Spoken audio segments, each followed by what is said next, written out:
Hello, everybody. Welcome to We Talk as One from Defected HQ. We are going to discuss the much debated, sometimes controversial subject of sampling within the music industry. There's been much criticism over the use of samples within dance music. I mean, sometimes from myself on social media, lots of debates whether the technique is either creative genius, which in some cases it undoubtedly is, or just blind theft. So we're going to discuss the merits of both those aspects of sampling within dance music. And then we're going to discuss the processes that you need to go through if you do sample records, and how to credit the original composers, musicians, artists, etc. Some of dance music's biggest records have sampled records. Sometimes the clearances have been in place. Sometimes people have looked to get away with it. Yeah, it's just an open discussion. So we're being joined by lots of people. Feel free to ask questions as and when they present themselves, and we'll try and get to you over the next hour. But I am joined by three special guests, actually. The first of which is Cristiano, aka Spiller, who produced Groovejet, and he is currently in Italy. Hi, Spiller. Hi, Cristiano. Great to join us. Obviously, you can discuss the process that you went through with Groovejet, I'm well aware of it. We've had many discussions about it, etc. I'm sure it'll be of great interest to our audience. I am also joined by BMG's Senior Director of Legal and Business Affairs, Mr. Justin Robson, and Justin, very prominent in the music industry, and I'm proud to say that he worked for Defected for several years. Before he worked for Defected, he was a lawyer at Clinton's, and before that he was in a band called The Starlings, which I'm sure he doesn't want me to mention, but you could Google it if you wish. And finally, we're going to be joined by Dean Marsh, who is a UK-based entertainment lawyer. Hi, Dean. And Dean is one of the leading providers of music licensing and sample clearance services around the world. So I think we have an artist who can discuss the creative process. I can discuss it from a label's perspective, and Dean and Justin can give us some clear guidance on the legal processes if you do sample someone's record. So I haven't, just because of the nature of me being chaotic, I haven't really prepared this, so it's a bit of an open forum, and we'll just freestyle our way through it. But as I did mention earlier, some of dance music's biggest records contain samples, some very obvious, some lesser known samples. Shapeshifters' Lola's theme samples Johnny Taylor, What About My Love, quite extensively. Armand Van Helden, You Don't Even Know Me, huge sample. Carrie Lucas sample in that, which I believe is owned by Soul Soul, which is owned by BMG, or Solar, I should say. Spiller sampled the record Carol Williams, Love Is You, which is owned by, and all of that, the music within those samples contributes greatly to the popularity of those records. In all cases, I believe that they were cleared. So, Spiller, do you want to kick us off the process of how you created Groovejet? Sure. I have many stories about sampling. Each time is completely different from the other. Anyway, with Groovejet, what I did is it was clearly a sample that had to be cleared. It was pretty obvious. It was a Carl Williams sample, and so we got in touch. Well, my management got in touch with Soul Soul. They asked a certain amount of money, which I didn't have at the time, and we had a few labels that were interested in licensing Groovejet because it was played already and at the Winter Music Conference as a CDR by Boris Lugosz, and so there was an interest, but no one was willing to pay me the advance that I needed to clear the sample. So what I had to do is I pressed some copies myself. I think there were about 1,000 white labels, and I started shipping them to some Italian record shops as white label with just the stickers that I applied on each of them. It was called the Mighty Miami EP, and it had like 3 tracks, and one of them was Groovejet on the A side. And on the inside there was like at the time all the promos that were sent out had this like white sheet for feedbacks, and with like you had to check if you liked the record, how many stars, if you were willing to play it, and blah blah blah. And mine had only like I only put like write or draw whatever you want, and it was a completely white paper.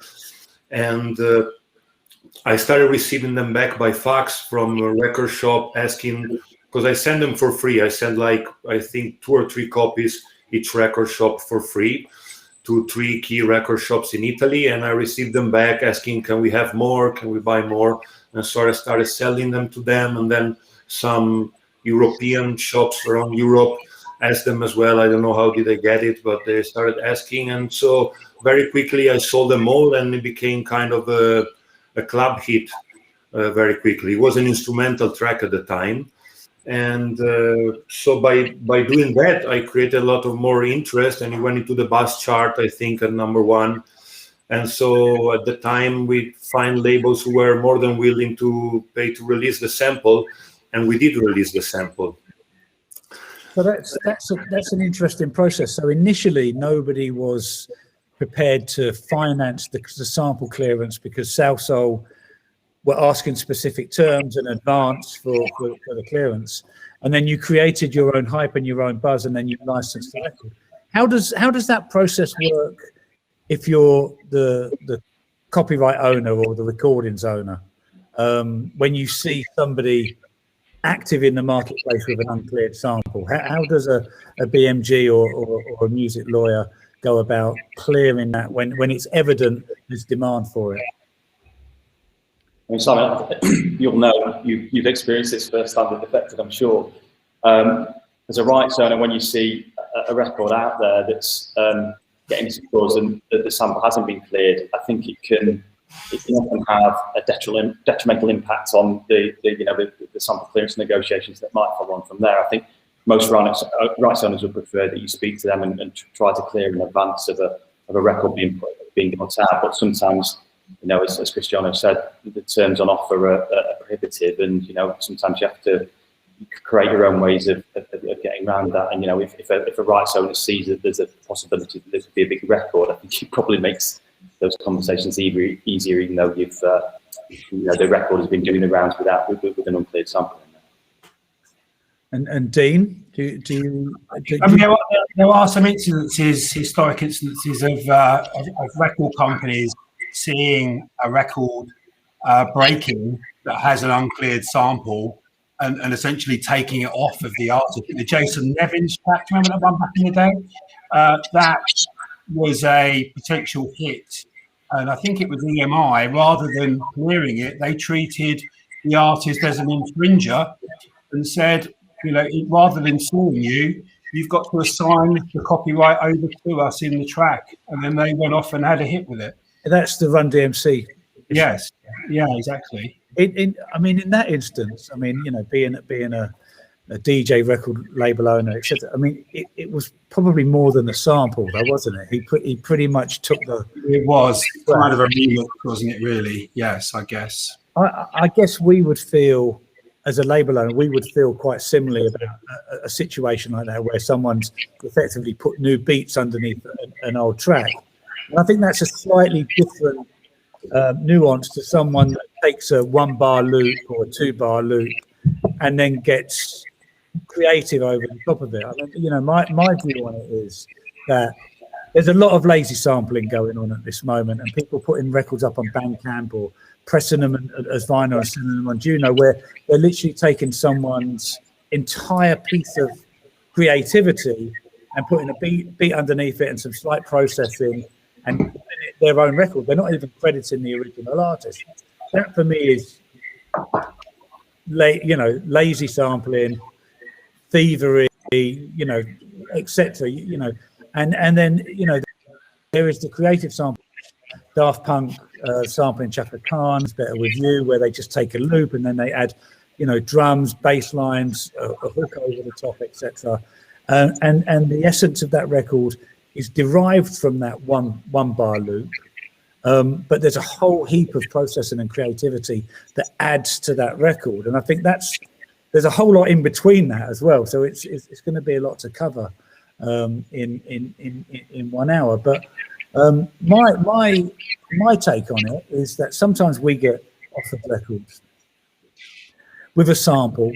It can be ultra obscure. It may be on a record that is going to sell 2,000 records, and sometimes we take a view that it may not be worth entering into a process of negotiation because there's just not enough business in it. But if we then monitor that record, and this is what you're saying, Justin, you would prefer a label to approach the owner and do the right thing in terms of clearances from the get-go. But sometimes there's just not enough business to make that exchange a worthwhile process in terms of time, finance, etc. But we'll always monitor the record. If the record looks like it's going to perform to a certain level, we will then approach a BMG or a Sony or an EMI and say, look, we've infringed your copyright. Can we clear the record? Can you just enlighten people what that process entails? On the clearance front? Yeah, so there are two separate copyrights. There's the copyright in the recording, and then there's a separate copyright in the publishing, in the underlying song. So if you have sampled a recording, you need to clear two samples, essentially. You need to clear the record and the publishing, but you need to identify who the record company is. You could do that from Discogs or some kind of research on YouTube or whatever. And then you would approach the licensing department there, send them a copy of the new track and the original track and the isolated sample and request clearance. It used to be that the process was very, very slow. I think things have speeded up a bit these days, but back in the day, it used to go in a filing tray at the bottom, and it could take, you know, weeks or months for it to clear. And another problem is invariably the artist will have some kind of approval right. So the record company may need to reach out to the artist, ask for them to approve the clearance. There may be some historic grievances that the artist has with the label, and they may be uncooperative. So it's not an easy process. On the record side, if they do agree to clear the sample, then invariably it's going to cost some money. The person wanting to clear the sample will need to pay an advance to the record company, which could be somewhere between, if it's a small indie label, maybe a few £100. But if it's a major label, it could cost, you know, £1,000 or two to clear a sample. Plus there'll be an obligation to pay a royalty on any exploitation.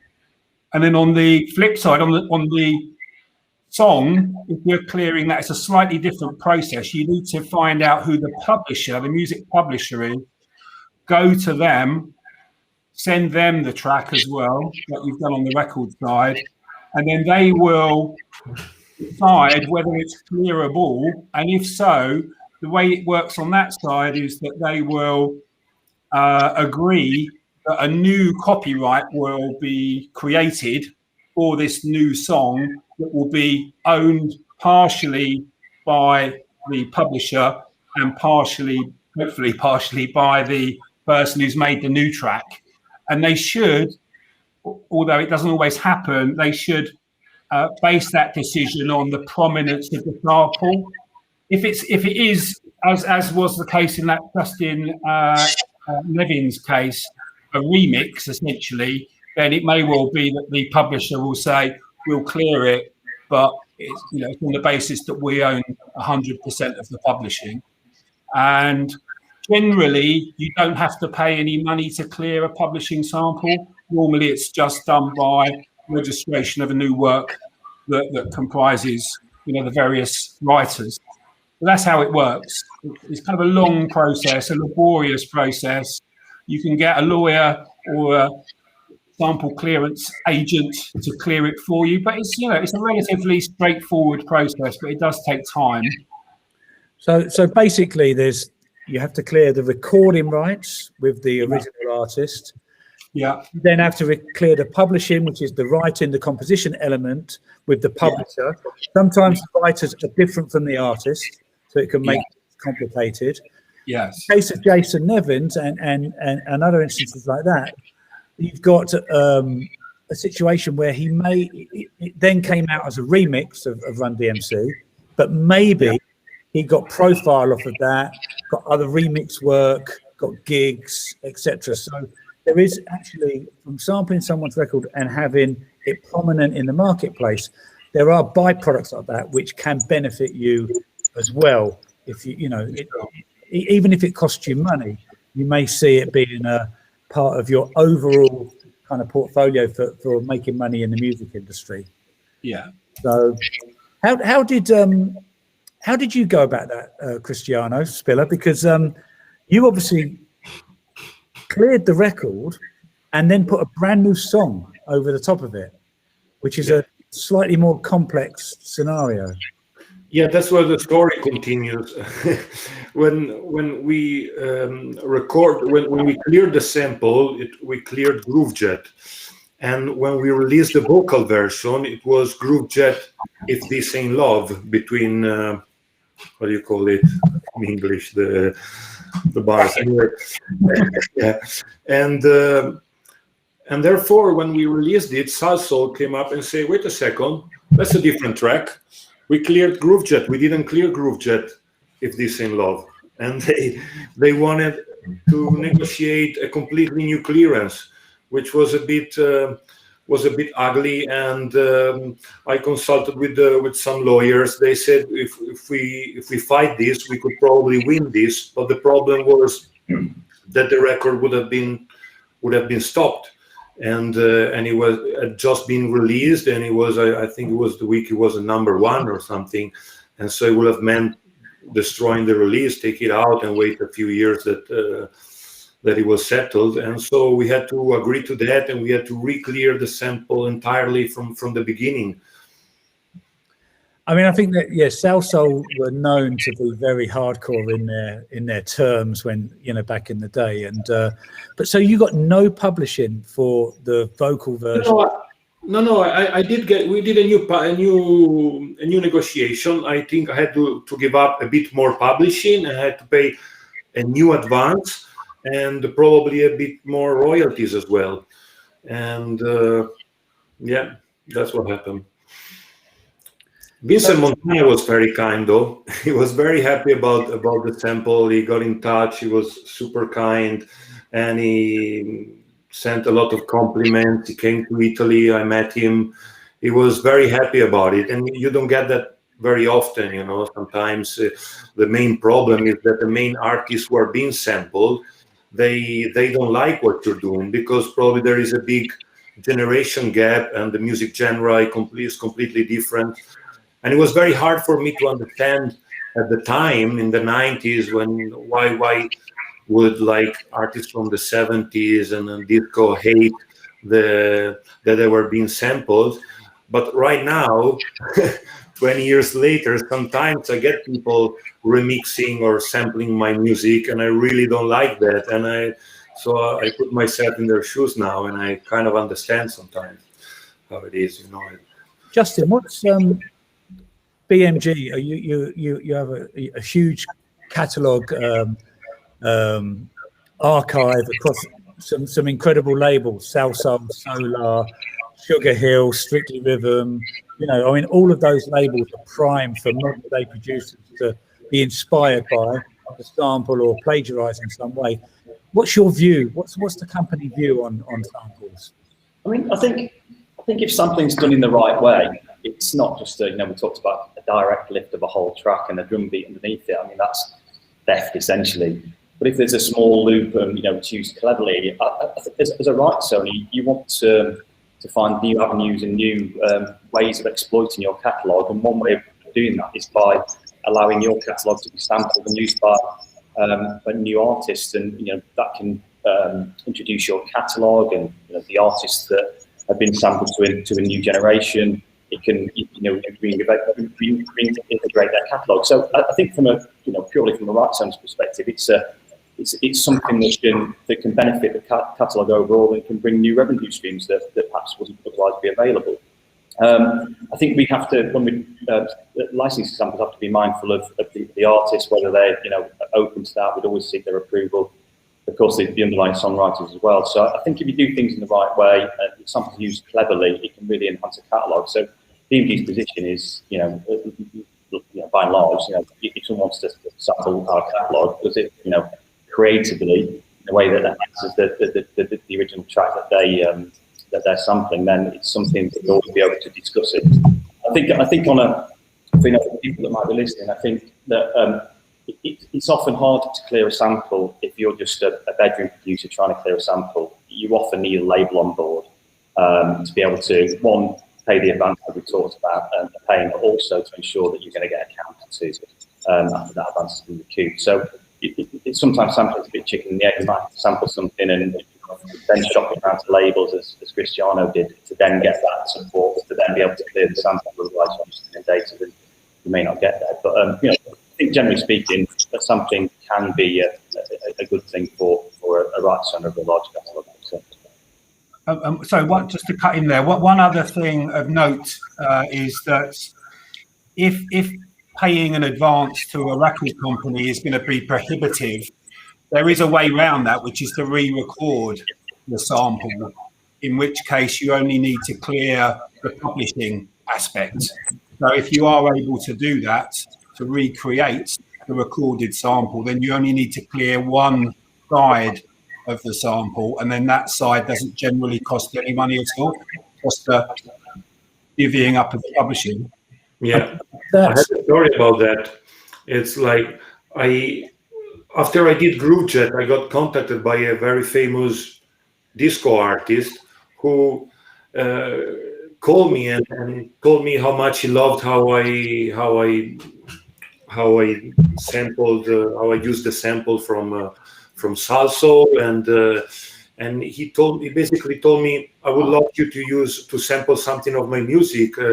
Take anything from my catalog. It would be great if you could do something on my music. And I was, of course, flattered because he was like a big artist that I would have never expected to call me and ask me something like that. So right after, I said I started working on something, and I came up with this track with like a 2 seconds sample from the intro of one of his songs, not even one of his major songs.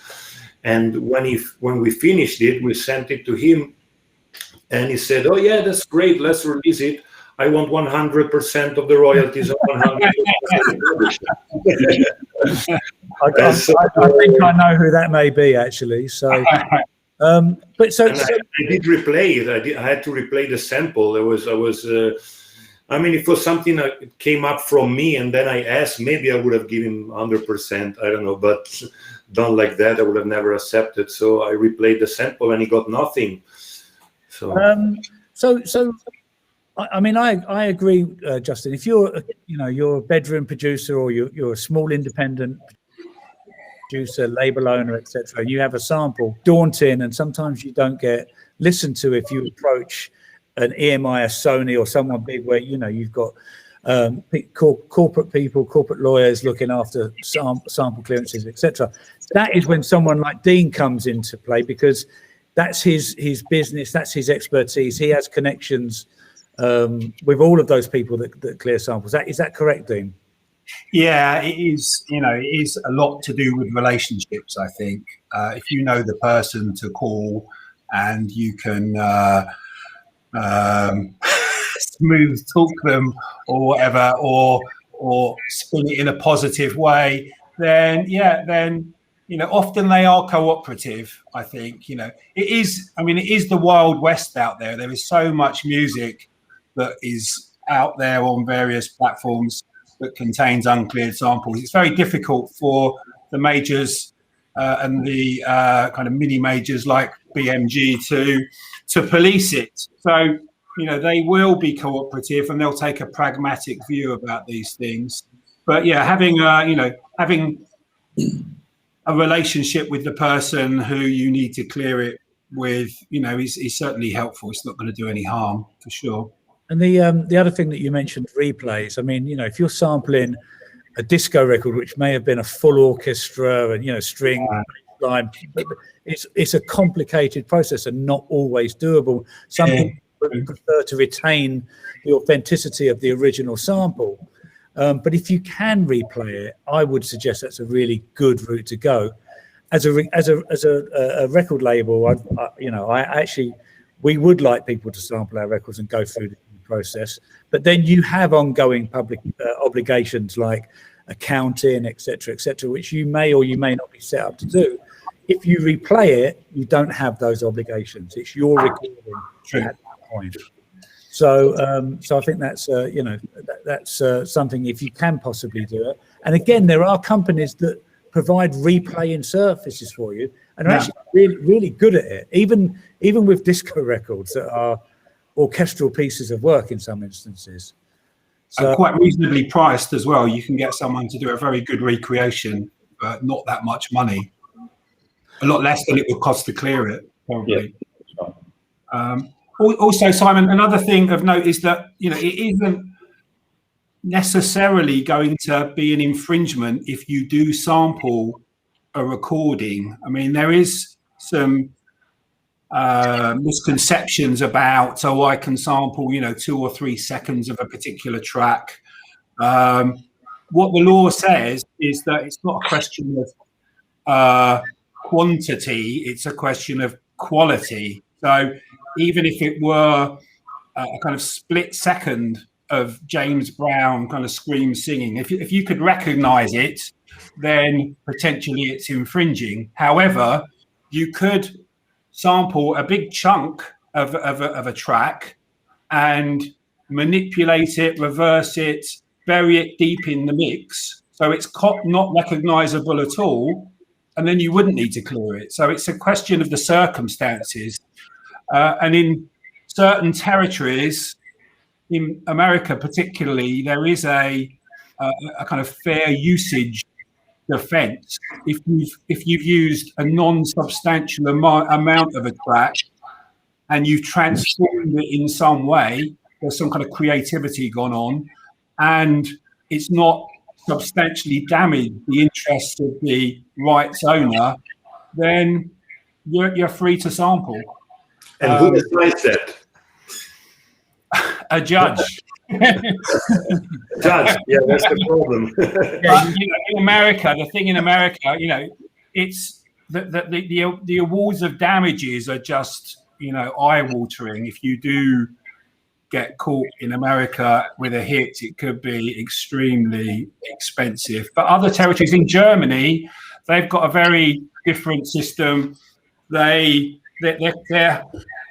no infringement if you are kind of adding to the cultural heritage, and that you are adding something creative, and that wouldn't be possible for you to have recreated the sample using the technology that was around at the time. So the law differs. It's very unclear internationally, but the situation in the UK is quite restrictive, really. And there's a couple of points, actually. I mean, just one in terms of people feeling, you know, scared of sampling. I mean, I view it as a creative process within dance music, within hip hop music, even within pop records. I mean, you know, as we said, some of the first record on Defected was a Garage Gang sample. We cleared the record. It was owned by Nervous Records. It was on a label called Sam.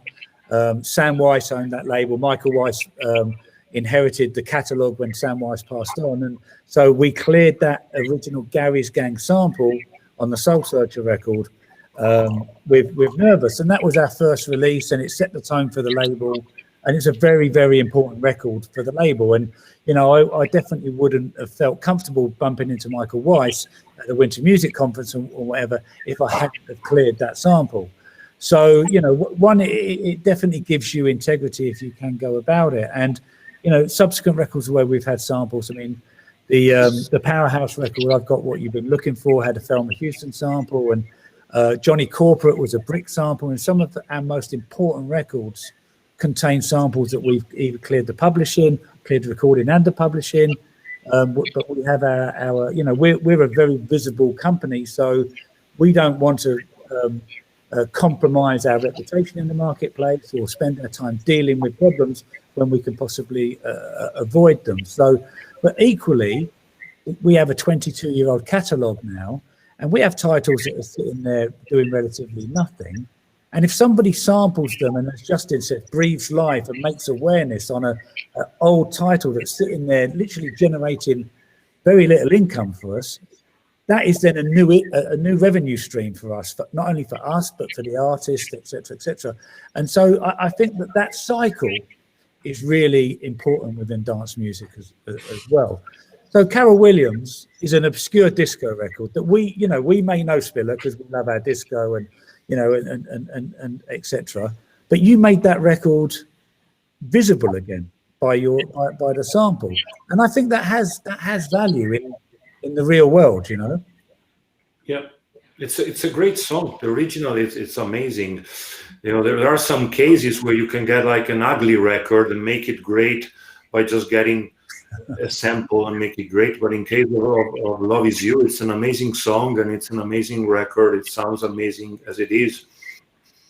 Do you Justin, as an owner of catalogues at BMG, do you, if you're coming across a producer, you sign a new artist or you sign a songwriter to the publishing company, do you give them access to your catalogues to start, you know, on a predisposed conditions that you can sample these records for creativity? To be honest, it's probably a question better answered by the licensing team, but I believe so. Yeah, I believe so. You know, again, if it was used creatively in the right way, yeah, I don't think anybody would not listen to the request to clear a sample, particularly if they're signed to our label. So, yeah, I think it's. I think it would be the case. Yeah. Okay, I mean, we do have some questions. If you do, which I'll go through in a second, but if you do have any questions, you can put them into the chat and we'll try to answer them as best we possibly can, because I understand it is a very complex process, sample clearance, and you know, understanding music rights is a bit of a minefield at the best of times. But I have some questions were sent in before. A question from Nick the Biz. And it's a question to Dean or Justin. We may have answered this already. What are the legalities around sampling? And I think this is the actual question. Is it okay for personal use? Shall I take that one, Justin? Yeah. If you are reproducing copyrighted music into a new track, then technically it's the reproduction that is the infringing act. Whether you're doing that at home or it's going to be put out on Spotify, etc., it is still technically infringing. But if you're doing it at home, who's going to know about it? You know, so it's not. It's unlikely to be problematic. And also, you wouldn't need, in my opinion, to get clearance if you were using sampled music in a live environment. If you include it in your set, as long as the venue where you're performing had a PRS license, then that wouldn't be necessary either. Yeah. So I think, yeah, in a personal use scenario, you don't need to clear it effectively. Okay. A question from the original Rich Don. Do you have to get, we kind of have answered this, but it'd be good to clarify it. Do you have to get a sample cleared, even if it's only a few seconds that are unrecognizable? As I said before, if it's unrecognizable, you wouldn't need to, no. So, but I do know people that have been pulled up for sampling a snare. Can a snare be recognizable? A drum snare?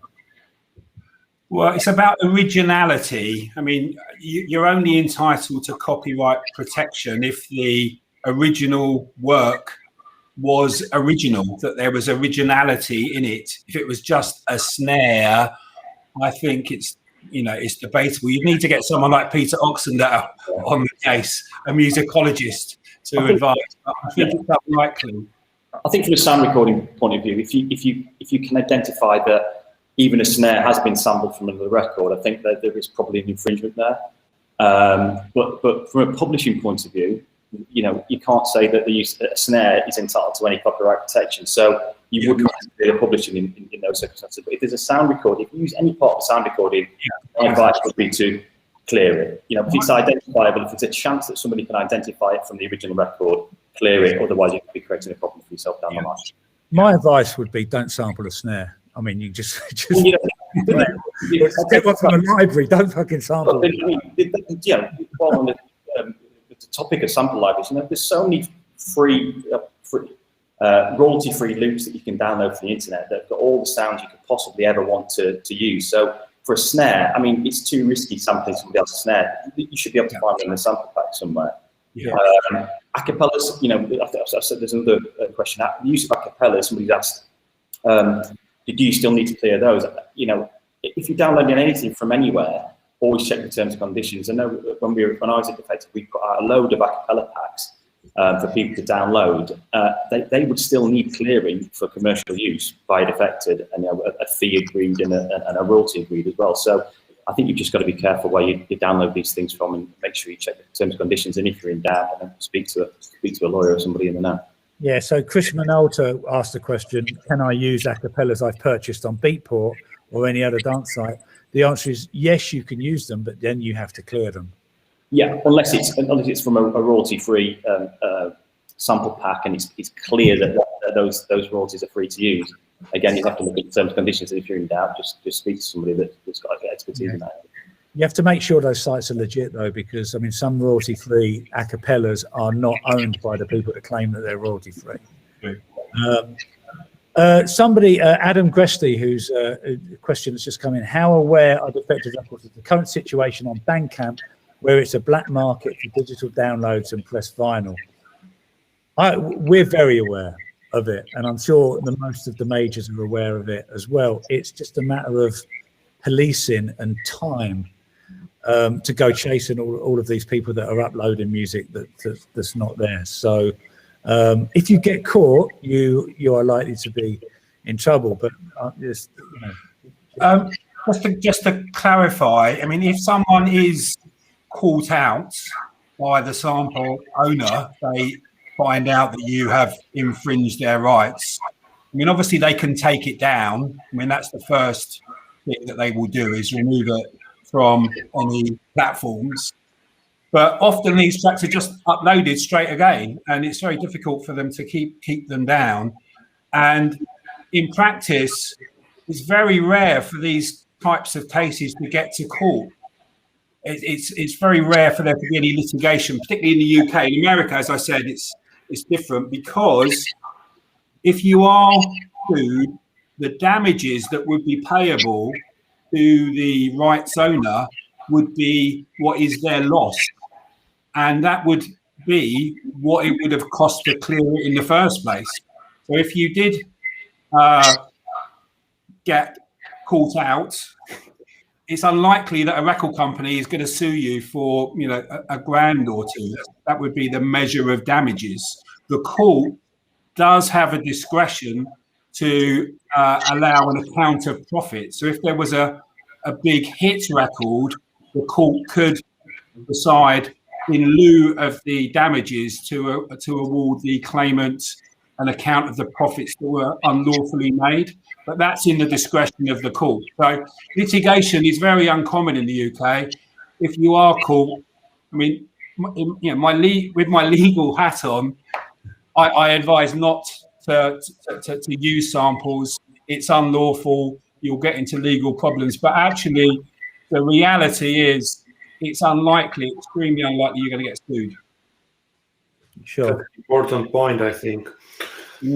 Right, so for any DJ producer who has a great sample and is super afraid of being able to release it, is like, you can put it out, I don't know, press a few vinyl only, or make it like, I don't know, on BandCamp.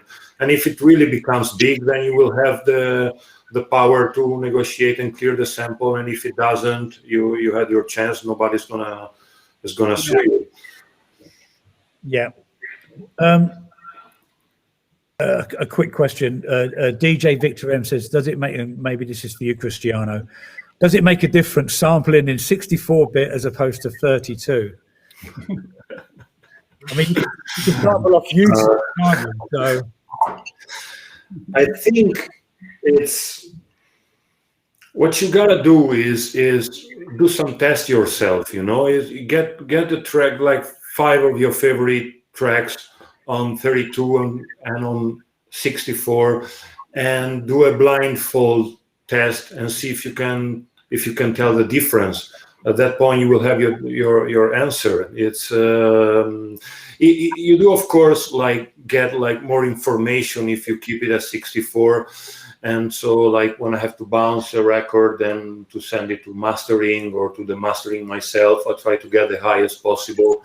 But 32 is already a pretty good quality. So myself, I'm happy with 32. Quick question actually, and I don't know the answer. So maybe you know, metadata that is now encoded in all music as it's released digitally. I mean, obviously not on an analog format, but certainly digitally. If it's sampled, does that metadata get lost in the process, or can music be identified from the metadata that's encrypted in the original record? It's actually a question from somebody.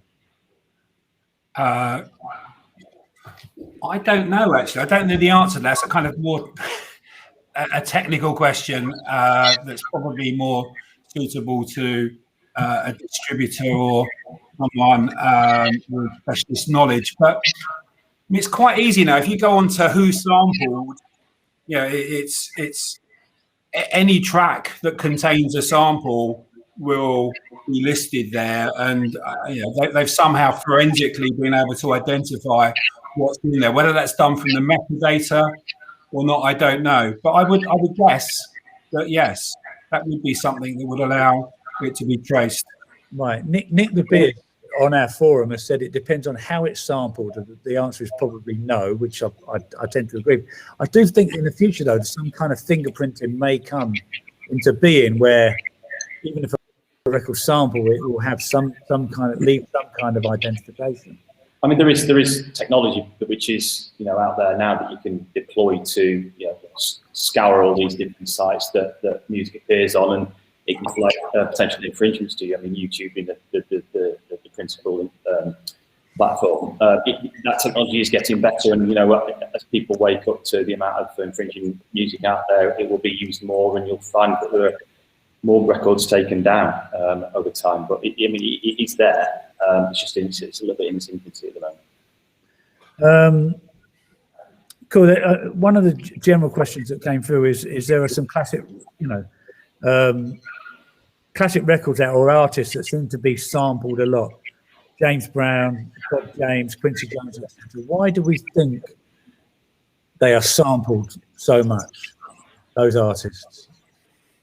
I mean, Philadelphia International, Soul Soul. I mean, I have an answer, but I just wondered what you guys thought about why certain sounds, labels, artists seem to be prominent in terms of sampleability. I'm tempted to say laziness.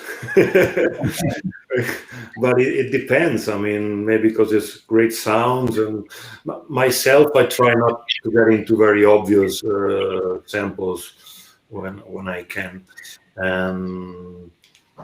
or in general.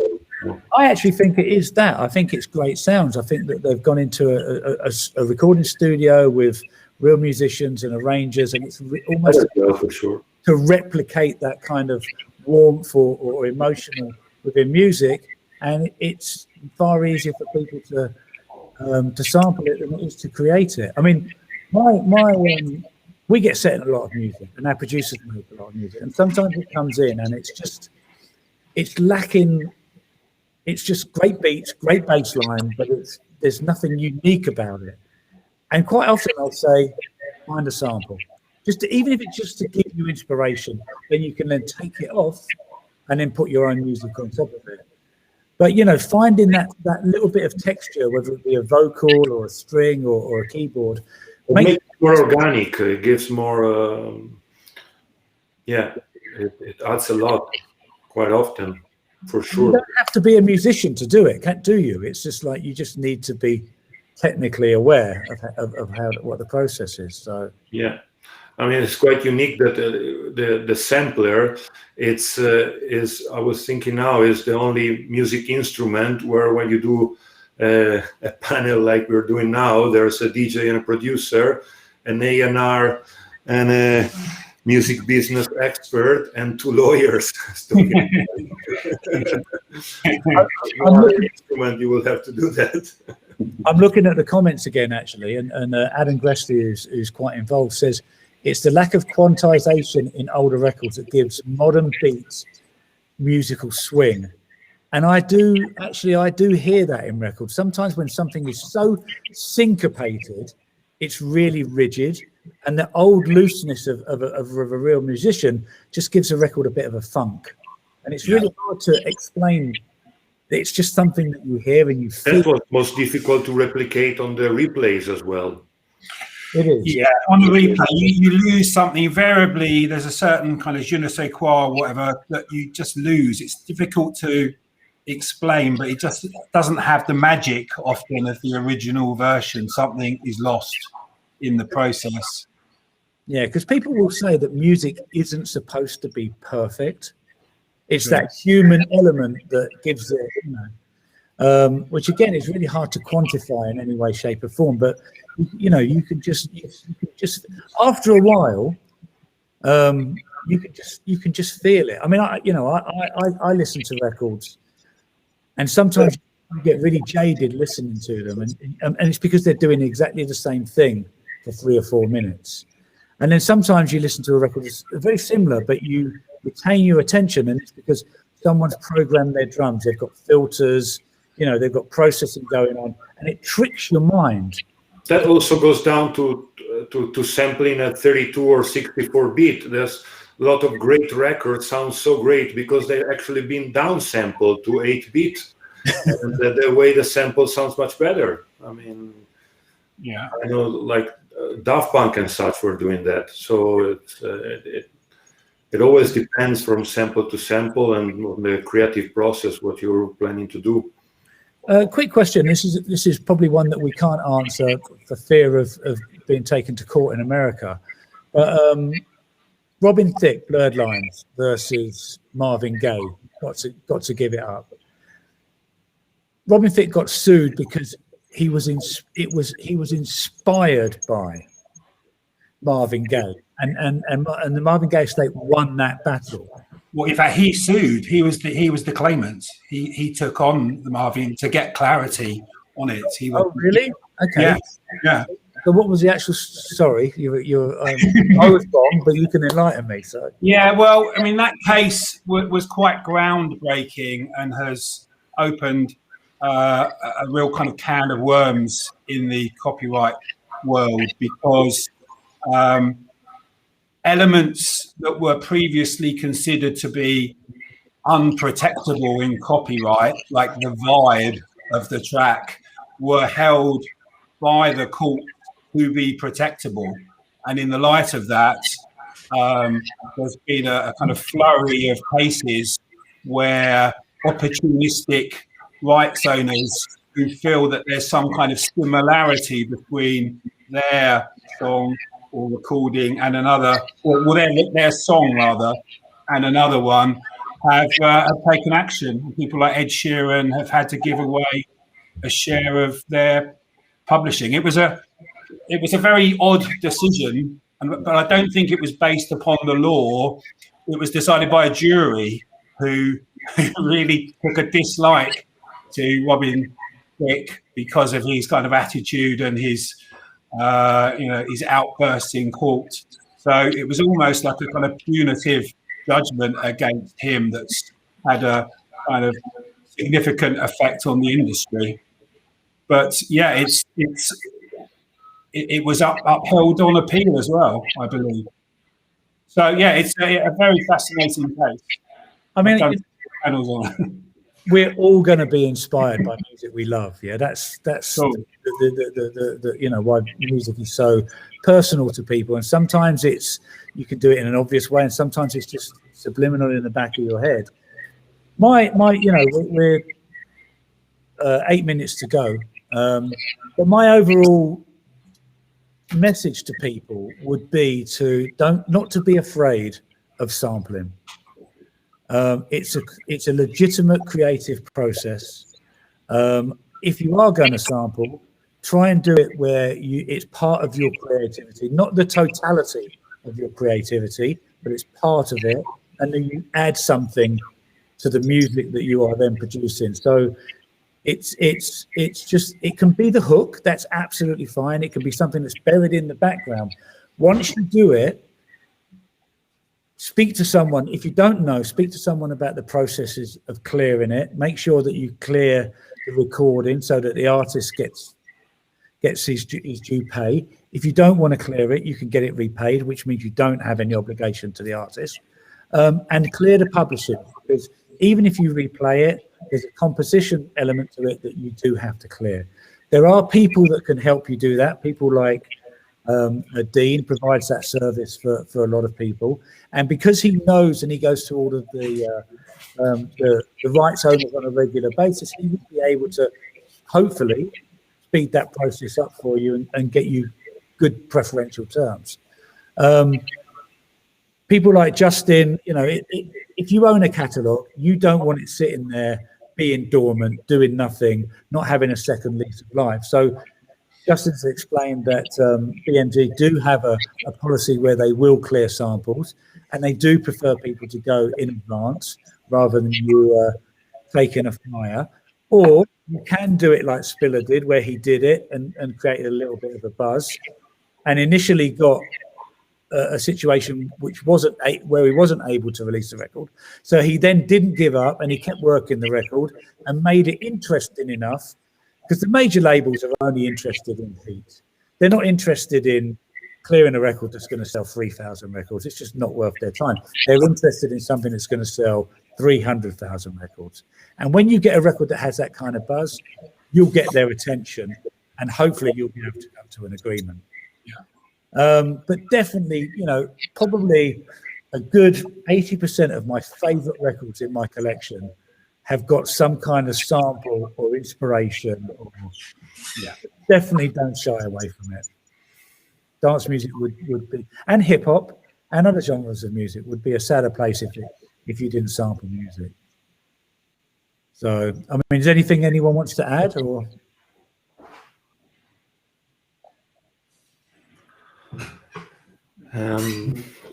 You want another story? I have another story. Yeah. So a long time ago, I did a track sampling a record that I didn't know what it was, because it was a vinyl bootleg which only had a drawings on it. There were no information. I looked everywhere, I couldn't find. I wanted to clear the sample because I wanted to release it it was for a big label, so it had to be cleared. And it was quite recognizable, so there was no question. It had to be cleared. And it was before Shazam, it was before Discogs. I couldn't find where the bootleg came from, but the sound, the genre, it was quite recognizable, and it led to a group that was doing that kind of music. And so I bought the entire catalog from this group, which was big, and I listened to each song they ever did, each mix, version, and everything, and I couldn't find that remix. I asked a few DJs who were specialized in that kind of music if they knew what it was. I sent it to them, and they said, "It reminds me of something, but I don't know what it is." And one suggested again that same group that I thought could have done it. So what we did is we got in touch with that group, and we said, "We have this track, and we think it could have we could have sampled something from your catalog. Is it yours?" And they replied and said, "Yes, it's ours, and it's from this track." They said the title of the track. And so I immediately went back and listened to the track again, and my sample wasn't there. So I went check every different version, edit, and remixes, and my sample wasn't there. So I told to my label that bullshit, that's not where the sample comes from. And they said, "Wait a second, they say it's theirs. Let's clear it with them." At that point, it becomes their problem. If someone comes asking, and we did, and the track was released, and nobody came and asked for it. So I was quite sure that somehow it was maybe an unreleased version or something from them. And last year, this came back into my mind, and I said, let's check who sampled who sampled .com, and see if they find it. And they did find what the sample was. It wasn't that sample at all. It was a completely different artist, and who never got credited for it, beside from this great website, which is Who Sampled. And yeah, that's the end of the story. I mean, I think that's a good way to end it. Actually, Who Sampled, for people that don't know, is almost like a Wikipedia of music sampling, and I'm sure people. It's a consumer upload site, yeah. So people identify the samples and then add the information. But I mean, if you go on there, it's a minefield of information, and records that you put in your favorite record, and you'll find it's been sampled so many times, or it's a sample from another record, and it just leads you down a wormhole of discovery in the most amazing way. So if you're not aware of Who Sampled, whosampled.com. Go check it out. I would like to thank you, Dean, Justin, Spiller, for your time. Everyone that's listened and to our debate and our exchanges, I hope it's been informative. I hope you've learned something from it. You're all on social media, so I assume you are. So if you have any questions, you can get in touch with the people specifically. Thank you all for joining us.